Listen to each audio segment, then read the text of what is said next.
बिहार में हो रहे 4 विधानसभा उपचुनाव में कौन चौका मारता है, ये सवाल तो काफी पीछे रह गया है।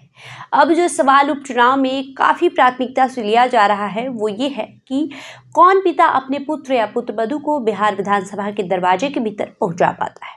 यूं तो हर चुनाव में परिवारवाद मुद्दा बनता जा रहा है, लेकिन इस बार राजनीतिक विरासत को आगे बढ़ाने वाले पिता इस उपचुनाव के मुख्य आकर्षण बने हुए हैं। आपको बताएंगे कि किन राजनेता की प्रतिष्ठा इस चुनाव में दांव पर लगी हुई है। जहानाबाद लोकसभा से सांसद बनने वाले सुरेंद्र यादव का पिंड अभी भी बेलागंज विधानसभा से छूट नहीं रहा है।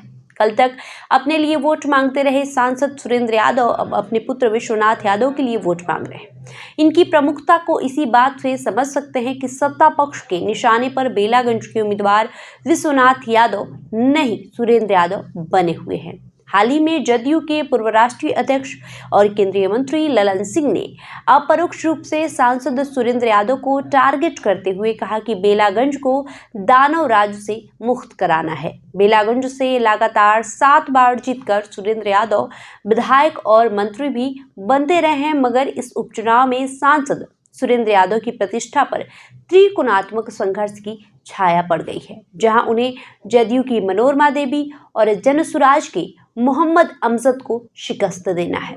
कभी पुत्रमोह को दरकिनार कर पार्टी के हित में काम करने के कारण चर्चा में आए राजद के प्रदेश अध्यक्ष जगदानंद सिंह एक बार फिर से चर्चाओं के घेरे में है, मगर इस बार मामला कुछ पारिवारिक हो गया है। उनकी प्रतिष्ठा दांव पर लग गई है, जहां उनके पुत्र अजित सिंह चुनावी चक्रव्यूह में फंसते जा रहे हैं।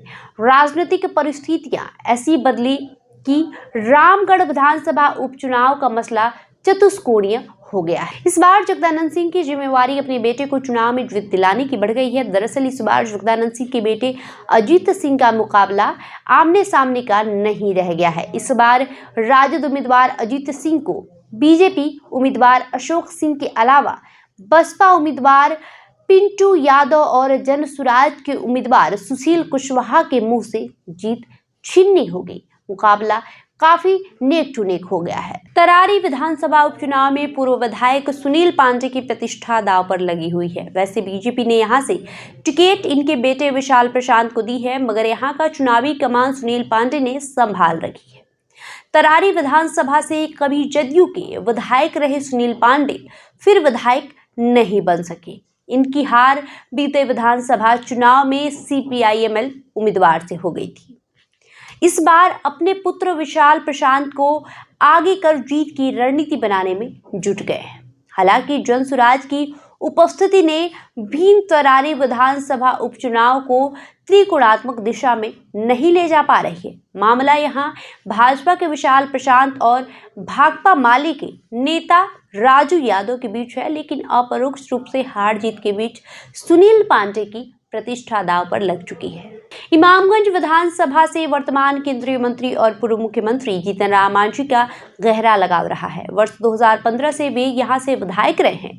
गया लोकसभा से सांसद बनने के बाद भी जीतन राम मांझी की प्रतिष्ठा इमामगंज विधानसभा उपचुनाव से बंधी हुई है। वजह यह है कि इस चुनाव में उनकी प्रतिष्ठा NDA की उम्मीदवार और उनकी पुत्रवधू दीपा मांझी की जीत से जुड़ी हुई है। अब तक सीधी टक्कर के आदी रहे जीतन राम मांझी की परेशानी जनसुराज के उम्मीदवार डॉक्टर जितेंद्र पासवान बन गए, जो इस संघर्ष को त्रिकोणात्मक संघर्ष की ओर ले गए हैं।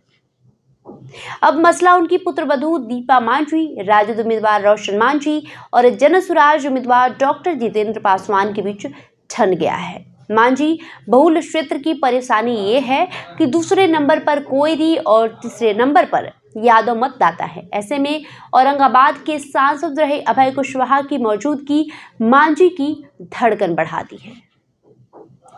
बहरहाल आपका इस वीडियो पे क्या राय है, हमें कमेंट करके जरूर बताएं। धन्यवाद।